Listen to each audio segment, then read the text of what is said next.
Hi. Happy Monday, everybody.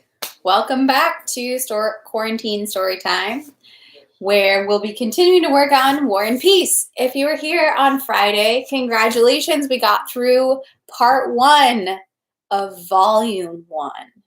So we're making some progress, but as you can see, we're still here versus here. So still a ways to go. But welcome back. There's been lots of intrigue happening. Most recent interesting thing is that Prince Andrei has officially left for war, and his wife, his pregnant wife, is staying with his interesting father. Oh, hey, Mom. He's kind of like a rough, very emphatic man with a kid, but like really quirky. And his sister, who seems like kind of quirky and interesting herself, having grown up under those characters. So that's where we left off. And it seems that maybe Pierre did, in fact, inherit his father's fortune. So interesting to see how that turns out. So we're about to start. We're still in volume 1, but we're now in part 2. So then we'll be in section 1 of part 2. I'm reading this translation by Richard Pevear and Larissa Volokhonsky. And if you haven't been reading so far with us, welcome. I will drop, of course, I always put the playlist for War and Peace of all the readings in the description of the video once I'm done, or if you just head to my channel, you could subscribe. That'd be fun. If not, you can, instead of subscribing, you can also just check out the playlist, but subscribe because then you'll know when I'm live, which is usually around 3 o'clock Monday through Friday. So without too much further ado, let's jump in. And like I said, you can always catch up on past episodes with the playlist.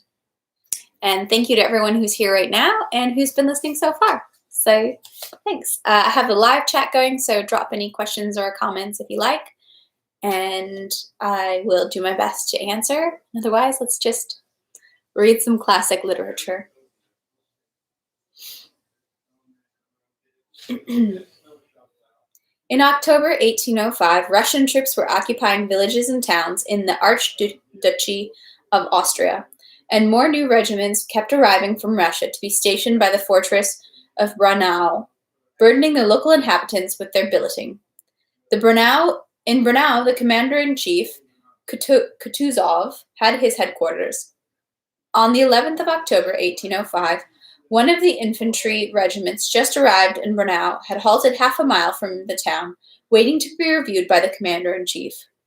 Despite the non-Russian locality and surroundings, orchards, stone walls, tile roofs, mountains visible in the distance, and the non-Russian folk gazing with curiosity at the soldiers, the regiment looked exactly the same as any Russian regiment waiting for review somewhere in central Russia. In the evening of the latest march, an order had been received that the commander-in-chief would review the regiment on the march. Though the wording of the order seemed unclear to the regimental commander, and the question arose of how to take the wording of the order, in marching uniform or not, in the Council of Battalion Commanders, it was decided to present the regiment for review in parade uniform on the grounds that it was always better to bow too much than to not bow enough. And so the soldiers, after a 20-mile march without a wink of sleep, spent the whole night mending and cleaning. The adjutants and the company commanders calculated and counted off, and by morning the regiment, instead of the straggling, disorderly crowd it had been the day before, during the latest march, was a well-ordered mass of 2,000 men, each of whom knew his place, his duty, each of whose buttons and straps was in its place and sparkling clean. Not only were the externals in good order, but if it should please the commander-in-chief to look under the uniform, he would see that on each man the same shirt, and in each pack he could find the described number of things, the whole kit and caboodle, as soldiers say. There was only one circumstance with regard to which no one could be at ease. This was the footgear. More than half the men had their boots falling to pieces, but this shortcoming was not the regimental commander's fault, since despite his repeated requests, the Austrian department had not released a supply, and the regiment had walked 700 miles. The regimental commander was an elderly, sanguine general with grizzled eyebrows and side whiskers, stocky and broader from chest to back than from shoulder to shoulder. He was wearing a brand new uniform with creases from being packed away, and thick gold epaulets which seemed not to weigh down but to lift up his massive shoulders. The regimental commander had the look of a man happily performing one of the most solemn duties in life. He strolled about from before the front line, bouncing at each step as he strolled and arching his back slightly. It was clear that the regimental commander admired his regiment and was happy with it, and that all his inner forces were taken up only with the regiment. But in spite of that, his bouncing gait seemed to say that, besides military interests, no small part of his soul was taken up by the interests of social life and the female sex. "Well, Mikhailo Mitrich, old boy," he addressed one of the battalion commanders. The battalion commander, smiling, moved forward. It was clear that both men were happy. "We were hard put to it last night. However, it seems the regiment's not a bad one, eh?" The battalion commander understood the merry irony and laughed. "Wouldn't be driven off the Tsaritsyn field. What?" Just then, 2 horsemen appeared on the road from town, along which signalmen had been posted. They were adjutant with a Cossack riding behind him. The adjutant had been sent from headquarters to confirm to the regimental commander what had been said unclearly in the previous day's order, namely that the commander-in-chief wished to see the regiment in exactly the same condition it had been in on the march, in greatcoats, in dust covers, and without any preparations. The day before, a member of the Hofkriegsrath from Vienna had come to Kutuzov with proposals and demands that he go as quickly as possible to join with the army of the Archduke Ferdinand and Mack, and Kutuzov, who did not consider that juncture advantageous, intended, among other arguments in favor of his opinion, to show the Austrian general the sorry condition in which his troops arrived from Russia. It was with that purpose that he wanted to come and meet the regiment, so that the worse the condition of the regiment was, the more pleasing it would be to the commander-in-chief. Though the adjutant did not know these details, he conveyed to the regimental commander that the absolute demand of the commander-in-chief that his people be in greatcoats and dust covers, and that in the contrary case the commander-in-chief would be displeased. Having listened to these words, the regimental commander hung his head, silently heaved his shoulders, and spread his arms in a sanguine gesture. "Now we've done it," he said. "See, I told you, Mikhailo Mitrich, if it's on the march, then it's greatcoats." He turned reproachfully to the battalion commander. "Ah, my God," he added, and resolutely stepped forward. "Company commanders," he cried in a voice accustomed to command. "Sergeant majors! How soon will he come?" He turned to the adjutant with an expression of deferential politeness which evidently related to the person of whom he was speaking. "In an hour, I think." "Do we have time to change?" "I don't know, General." The regimental commander approached the ranks himself and gave orders to change back into overcoats. The company commanders ran to their companies. The sergeant majors began bustling about. The overcoats were not in good order. And that same instant, the previously orderly, silent rectangles heaved, stretched, and began humming with talk. Soldiers ran back and forth on all sides, tossed off packs off one shoulder and pulled them over their heads, took their overcoats out, raised their arms high, putting them into their sleeves. Half an hour later, everything was back in its former order, only the rectangles had become gray instead of black. The regimental commander again stepped before the regiment with his bouncing gait and looked it over from a distance. "What's this now? What's this?" he shouted, stopping. "Commander of the 3rd Company! Commander of the 3rd Company to the General! Commander to the General! 3rd Company to the Commander!" Voices were heard in the ranks, and an adjutant ran to look for the belated officer. With the sounds of the zealous voices distorting the message and now shouting, the general to the 3rd Company reached their destination and summoned the officer. The summoned officer emerged from the backs of the ranks and, though already an elderly man and not accustomed to running, cantered, clumsily tripping over his toes towards the general. The captain's face expressed the anxiety of the schoolboy. Expressed the anxiety of a schoolboy who was asked to recite a lesson he had not learned. Blushes appeared on his red, evidently from intemperance, face, and his mouth would not stay put. The regimental commander looked the captain up and down as he approached, puffing, slackening his pace the nearer he came.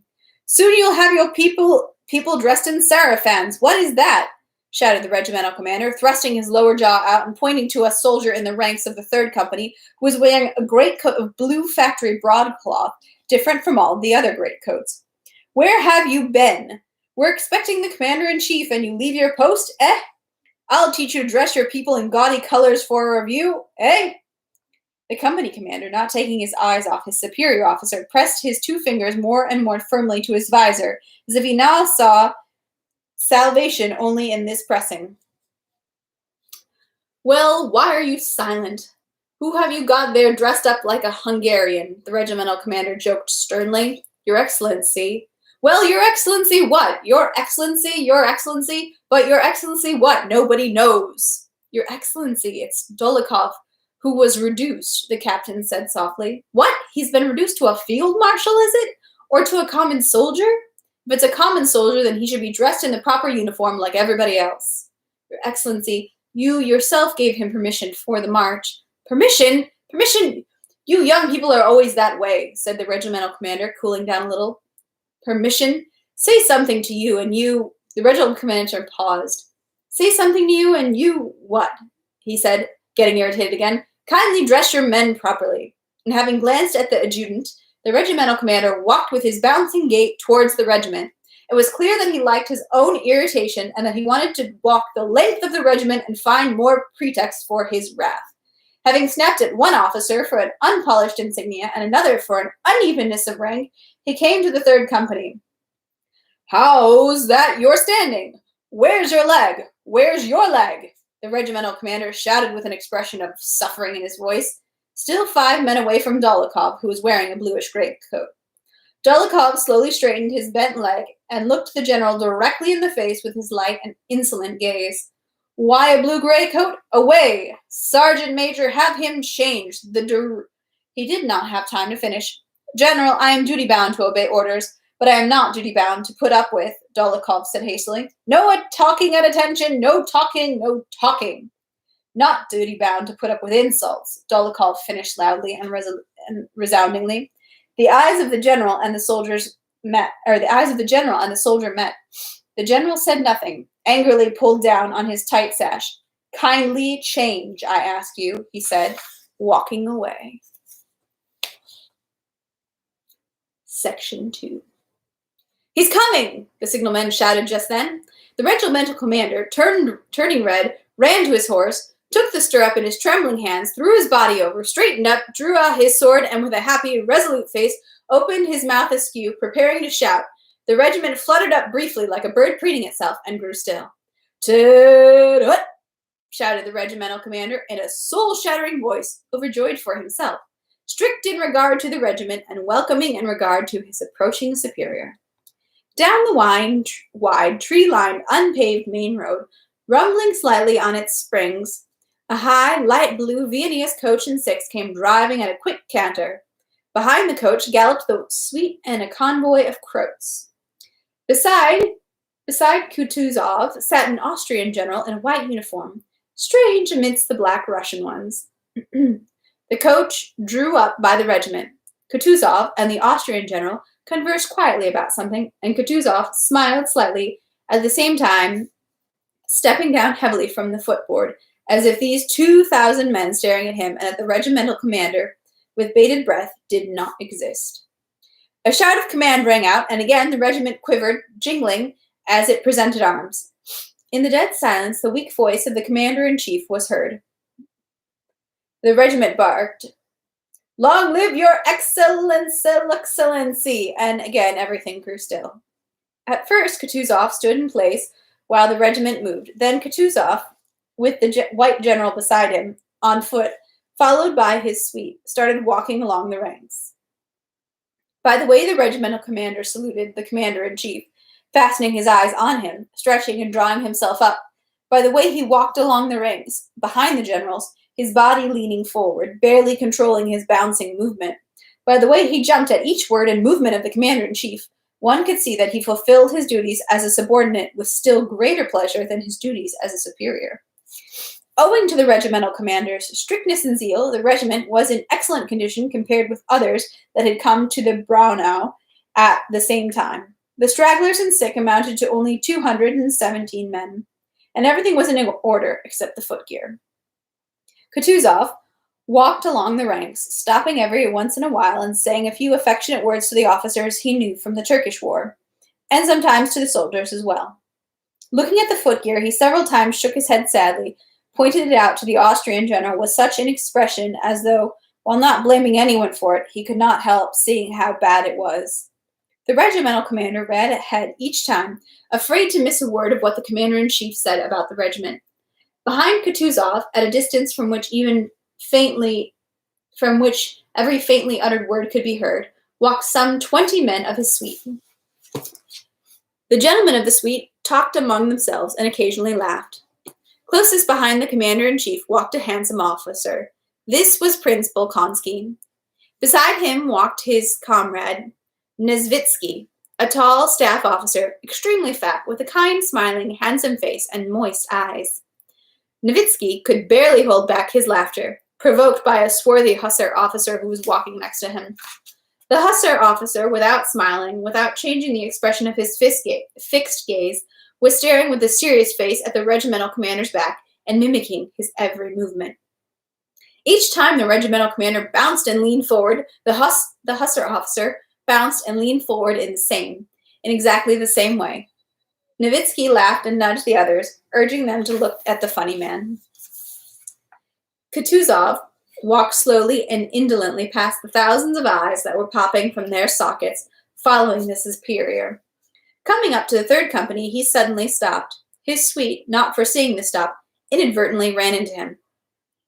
"Ah, Timokhin," said the commander-in-chief, recognizing the red-nosed captain who had suffered on account of the blue greatcoat. It would seem impossible to draw oneself up more than Timokhin had drawn himself up when the regimental commander reprimanded him. But the moment the commander-in-chief addressed him, the captain drew himself up so much that it seemed if the commander-in-chief were to look at him a little longer, the captain would be unable to stand it. And there, Kutuzov, evidently understanding his situation and wishing the captain, on the contrary, nothing but good, hastened to turn away. A barely noticeable smile passed over Kutuzov's puffy face, disfigured by a wound. "Another Ismail comrade," he said. "A brave officer." "Are you pleased with him?" Kutuzov asked the regimental commander. And the regimental commander, reflected as in a mirror, invisibly to himself, in the hussar officer, bounced, came forward and replied, "Very pleased, Your Excellency." "We all have our weaknesses," said Kutuzov, smiling and moving away from him. His was devotion to Bacchus. The regimental commander was afraid that he might be blamed for that, and made no reply.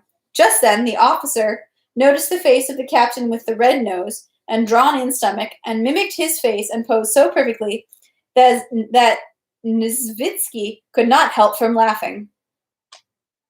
Kutuzov turned around. It was clear that the officer could control his face at will.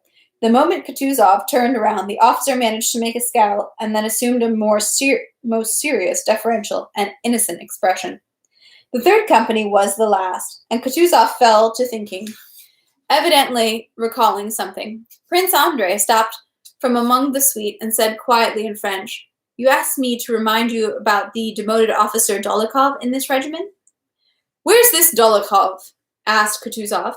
Dolokhov, now changed into a gray soldier's greatcoat, did not wait to be called out. The trim figure of the fair-haired soldier, with clear blue eyes, stepped from the line. He went up to the commander-in-chief and presented arms. "A grievance?" Kutuzov asked, frowning slightly. "This is Dolokhov," said Prince Andrei. "Ah," said Kutuzov, "I hope this lesson will set you straight. Serve well, our sovereign is merciful, and I won't forget you if you prove worthy." The blue, clear eyes looked at the commander-in-chief just as boldly as at the regimental commander, as if tearing by their expression the curtain of convention that had so widely separated the commander-in-chief from the soldier. "I ask only one thing, Your Excellency," he said in firm, sonorous, unhurried voice. "I ask to be given a chance to wipe out my guilt and prove my devotion to the sovereign and to Russia." Kutuzov turned away. The same smile of the eyes flashed over his face as when he had turned away from Captain Timokhin. He turned away and winced, as if wishing to express thereby all Dolokhov had said to him, and all that he could say had been long, long been known to him, and that it all bored him, and that it was all by no means what was needed. He turned away and made for the coach. The regiment broke up into companies and dispersed to their assigned quarters not far from Braunau, where they hoped to find footgear, mend their clothes, and get some rest before their hard marching. "Don't hold it against me, Procureur Ignatitch," said the regimental commander, circling around the third company, which was moving to its quarters, and riding up to Captain Timokhin, who was walking at the head of it. The face of the regimental commander, after the happily passed-off review, expressed irrepressible joy. "The Tsar's service, impossible. Sometimes one gets snappish on parade. I'm the first to apologize, you know me." He was very grateful, he said. He held out his hand to the company commander. "Mercy, General, I wouldn't be so bold," replied the commander, his nose reddening, smiling, and revealed with his smile the absence of his two front teeth, knocked out by a rifle butt at Izmail. "And tell Mr. Dolokhov that I won't forget him, and he should rest easy. And tell me, please, I keep forgetting to ask, how is he? How does he behave and all?" "He's very correct in his service, Your Excellency." "But his character," said Timokhin. What about his characters?" asked the regiment commander. "It comes over him, Your Excellency, some days," said the captain. "He's clever and learned and kind, and then he's a beast. In Poland he all but killed a Jew, if you want to know." "Well, yes, said the regiment commander. "Still one must pity the young fellow his misfortune. Big connections, so you just—" "Right, Your Excellency," said Timokhin, his smile letting it be felt that he understood his superior's wishes. "Well, yes." The regimental commander sought out Dolokhov in the ranks and reined in his horse. "With the first action, epaulets," he said to him. Dolokhov looked, said nothing, and did not change the expression of his mockingly smiling mouth. "Well, that's fine," the regimental commander went on. "The men get a glass of vodka each from me," he added loudly so that the soldiers could hear. "I'm grateful to you all, thank God." And going ahead of the company, he rode to the next one. "Why, he's really a good man. You can serve with him," Timokhin said to a subaltern officer who was walking beside him. "All heart in a word," the subaltern officer said, laughing. The regimental commander's nickname was the King of Hearts. The happy state of mind of the officers after their view passed itself on to the soldiers. The company walked along merrily. On all sides, soldiers' voices exchanged remarks. How come they said Kutuzov was blinded in one eye? Hell, he's not. Stone blind. Nah, brother, he's sharper-eyed than you.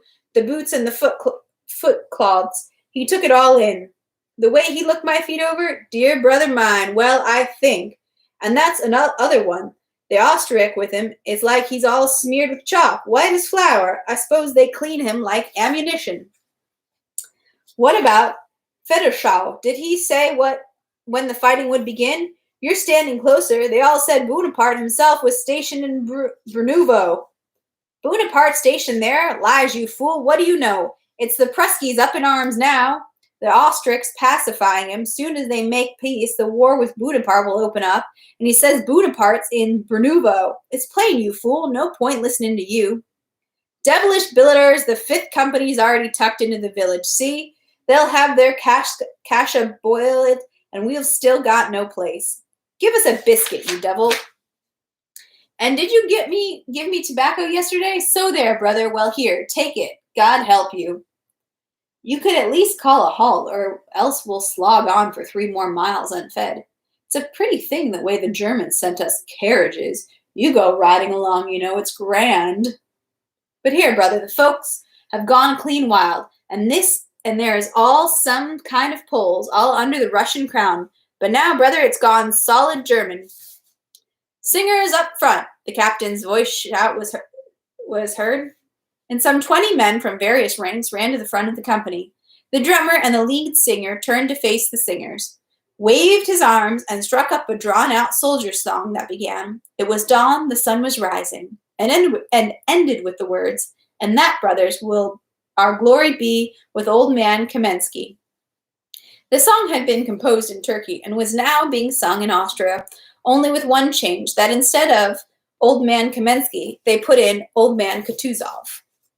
Having snapped out these last words in soldierly fashion and waved his arms as if throwing something on the ground, the drummer, a lean and handsome soldier of about 40, sternly looked the soldier-singers over and narrowed his eyes. Then, making sure that all eyes were aimed at him, he raised his arms as if carefully lifting some invisible, precious object over his head, held it there for a few seconds, and all at once desperately threw it down. "Ah, my porch, my porch!" "Ah, my porch," 20 voices picked up, and a spoon player, despite the weight of his ammunition, nimbly leapt out in front and walked backwards in front of the company, moving his shoulders and threatening someone with his spoons.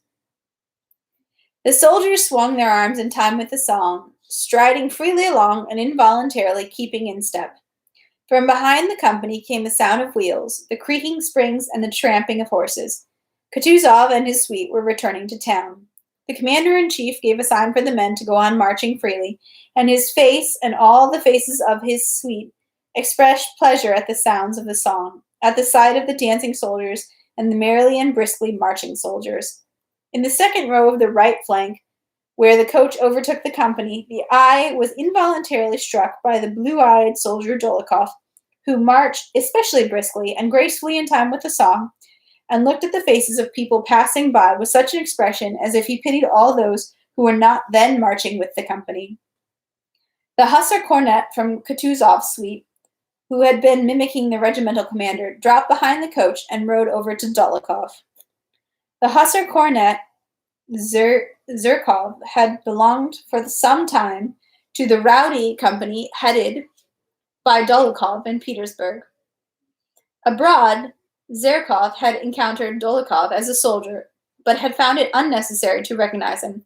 Now, after Kutuzov had talked with the demoted man, he addressed him with the joy of an old friend. "Friend of my heart, how are you?" he said to the sounds of the song, adjusting the pace of his horse to the pace of the company. "How am I?" Dolokhov replied coldly. "As you see." The brisk song gave a special meaning to the tone of casual merriment with which Zherkov spoke, and to the intentional coldness of Dolokhov's replies. "Well, how are you getting along with your superiors?" asked Zherkov. "Well enough, they're good people. How did you manage to turn up on the staff?"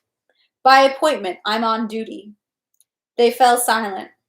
"She let the falcon go from her right sleeve. Let it go," said the song, involuntarily arousing a cheerful, merry feeling. Their conversation would probably have been different if they had not been talking to the sounds of the song. "So is it true the Austrians have been beaten?" asked Dolokhov. "Devil knows, they say so." "I'm glad," Dolokhov replied briefly and clearly, as the song required. "So then, come over some evening. We'll set up a game of faro," said Zherkov. "What, have you got a lot of money? Come over." "Impossible, I've sworn off it. No drinking and no gambling until I've been promoted." "So then, till the first action." "We'll see." They again fell silent. "Just come if you need something. The staff can always be helpful," said Zherkov. Dolokhov grinned. "You'd be best not to worry. If I need anything, I won't ask. I'll take care of it myself." "So then I just, well, and I too just. Goodbye. Be well." And high and far he flew to his own native land. Zherkov touched his horse with his spurs. It shifted its footing 3 times excitedly, not knowing which leg to start with, and worked it out and galloped off, going ahead of the company and catching up with the coach, also in time with the song. And I think we'll end it for there today. And so now we're at the front, out with the soldiers in Austria. And some familiar faces are there with us, so it'll be interesting to see how that plays out. Thank you guys for tuning in. I will, like I said, I'll drop the link to the playlist in the description of the video. You can always catch up, or if something didn't make sense, re-listen to it. There was a section in there where all the soldiers were talking excitedly back and forth, and so I'm kind of sorry if that didn't, since this all was kind of, hopefully it came across that they were just a lot of soldier conversation. But thank you all very much. See you guys tomorrow at 3 for more War and Peace. Stay safe. Have a great day.